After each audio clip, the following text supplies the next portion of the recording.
Bismillahirrahmanirrahim. I'm your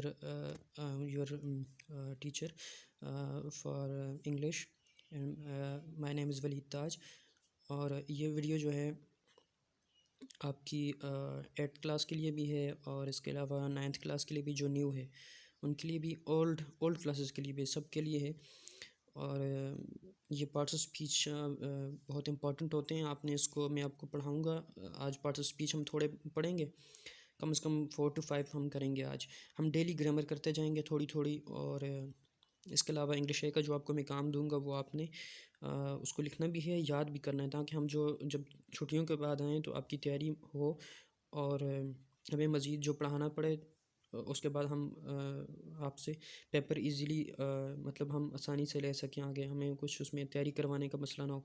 तो आपने इन दिनों में तैयारी करनी है। हम अब ऑलरेडी आपके पास काफ़ी मटेरियल लिखा हुआ है, काफ़ी काम आपने लिखा हुआ है, तो आपने उसको याद करना है।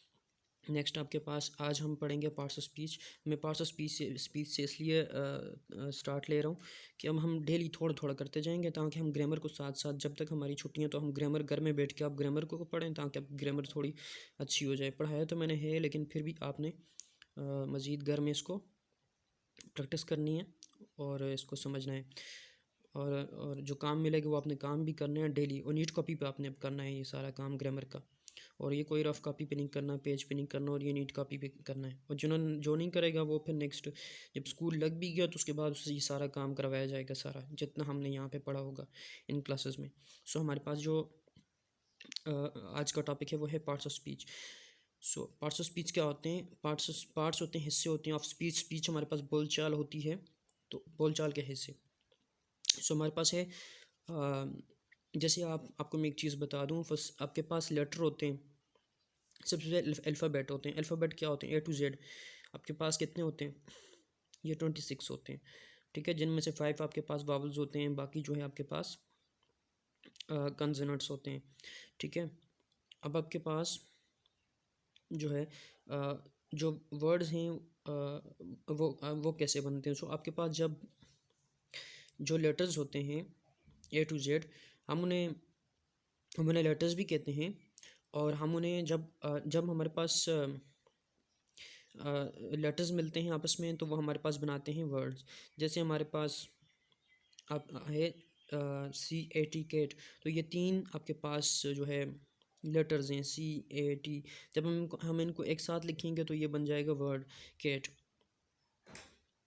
इस तरह एक वर्ड है और एक आपके पास होता है वर्ड। जब और वर्ड मिलते हैं तो वो बनाते हैं सेंटेंस।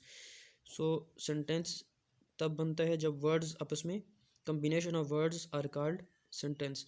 सो जैसे आपके पास है कि जैसे आपके पास कोई भी सेंटेंस है कि आप कहते हैं माई नेम इज़ वलीद। सो आप जब ये कहते हैं तो आप इसमें देखें आपके पास कि माई नेम आपके पास किस तरह ये बने हुए हैं।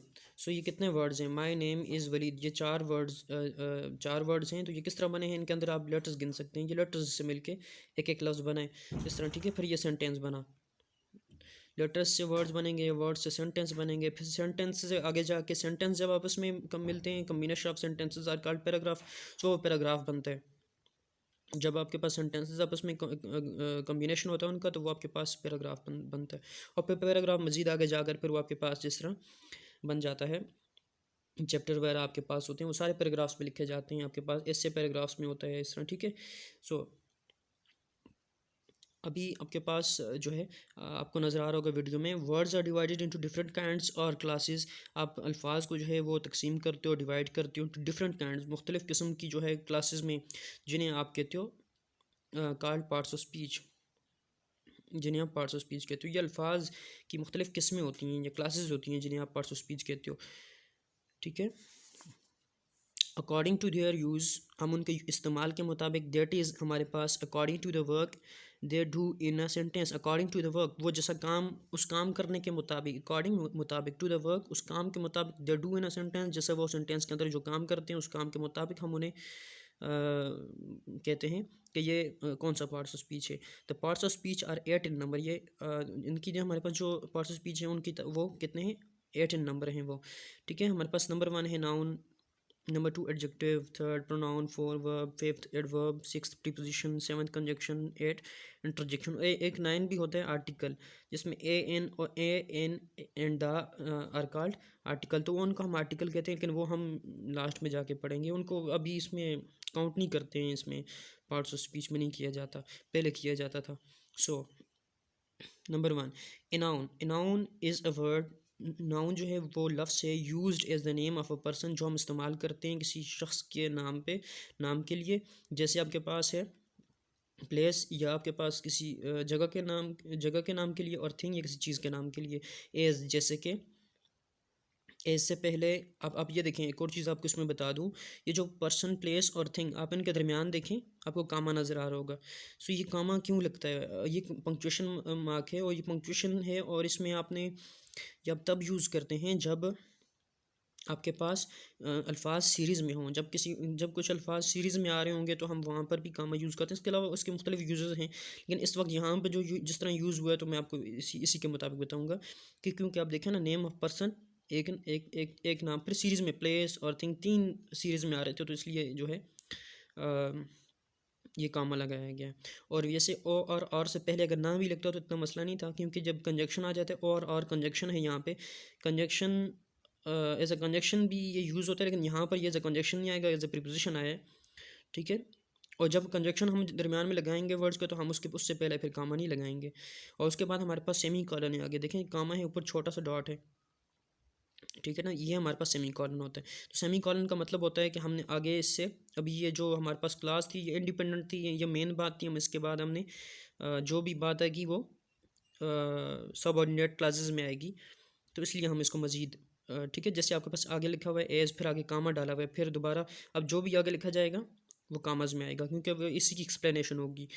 नेक्स्ट आपके पास है जो इसकी एग्जांपल्स हैं। Akbar was a great king. Akbar जो था वो एक अजीम बादशाह था। Lahore is on the Ravi. Lahore जो है वो रावी पर है। The rose smell sweet. इस जो रोज़ है, जो गुलाब है, इसकी जो स्मेल है, वो जो खुशबू है, वो बड़ी मीठी है। The sun shines brightly. तो सूरज जो है वो चमक रहा है ब्राइटली, बड़ा चमकदार, रोशन होके चमक रहा है वो। एंड लास्ट आपके पास जो एग्जांपल है वो है हिज करेज वन हिम ऑनर। उसकी जो हौसला था, उसने उसके लिए इज़्ज़त को जीता है। मतलब उसने अपने हौसले से इज़्ज़त को, हॉनर को जीता है, इज़्ज़त को, एहतराम को, या जो भी है, ठीक है, उसने जीता है। करेज हौसला होता है।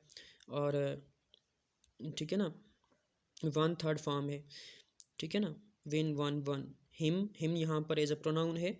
हिम उस बंदे के नाम, उस बंदे की नाम की जगह पे, नाउन की जगह पर आया है, प्रोनाउन है, जो कि आपके पास यहाँ पर जिसका नाम तो शो नहीं हुआ, लेकिन जिसके बारे में बात हो रही है उसके लिए, ठीक है, यूज़ हुआ है हिम। तो जब नाउन की जगह पे जो वर्ड यूज़ होता है वो प्रोनाउन कहलाता है, क्योंकि वह नाउन की जगह लेते हैं। हॉनर, हॉनर तो आपको पता है इज़्ज़त होती है, ठीक है।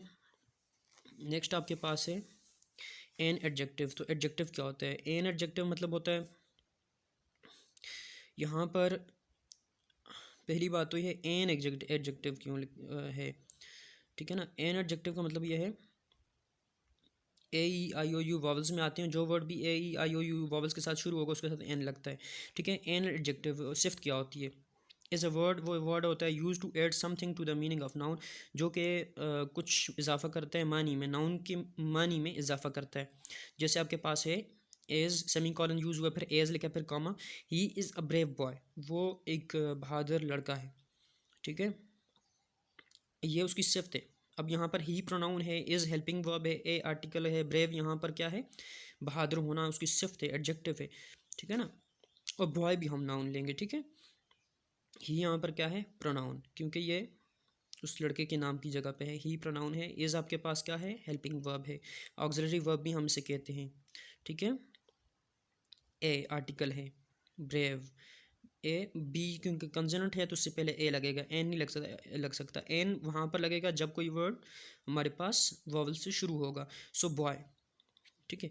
नेक्स्ट हमारे पास है there are 20 boys in this class. इस क्लास में जो है 20 लड़के हैं। सो यहाँ पर 20 बॉयज़ इन दिस क्लास। तो यहाँ पर हमारे पास जो है कितने, हम एक एडजेक्टिव ये भी होता है कि जब क्वांटिटी बताई जाए, यहाँ पर हमारे पास क्वांटिटी बताई गई है, 20 बॉयज़ हैं उनकी, ये भी एडजेक्टिव में आएगा कि ये क्योंकि नाउन के मीनिंग में इजाफा कर रहे हैं। आप देखें यहाँ पर ब्रेव बॉय, अब उस लड़के की सिफ्त में किसने इजाफा किया? ब्रेव होने ने, बहादुर होने ने, तो इसलिए नाउन में इजाफा है ना इसम में, लड़के की सिफ्त में इजाफा है कि वो बहादुर है। इस तरह यहाँ पर there are 20 boys in the class, कि वो उस क्लास में 20 लड़के हैं, तो मतलब उन लड़कों के उस नाउन, अब देखें बॉयज़ लड़के हैं, क्लास भी नाउन है, अब इसमें इजाफा किसने किया है इन लड़कों में, तादाद में किसने बताया? तो वो 20 ने बताया। तो क्योंकि ये नाउन में इजाफा है तो इसलिए यहाँ पर एडजेक्टिव होगा 20 बॉयज़ इन दिस क्लास, इस क्लास में 20 लड़के हैं। नंबर 3 आपके पास है, चलें अभी आप इतना कर लें, इसको याद कर लें, देख लें, क्योंकि वीडियो बहुत लॉन्ग हो रही है। इसके बाद मैं आपको फिर नेक्स्ट वीडियो में मैं इसको बनाकर अपलोड कर दूँगा।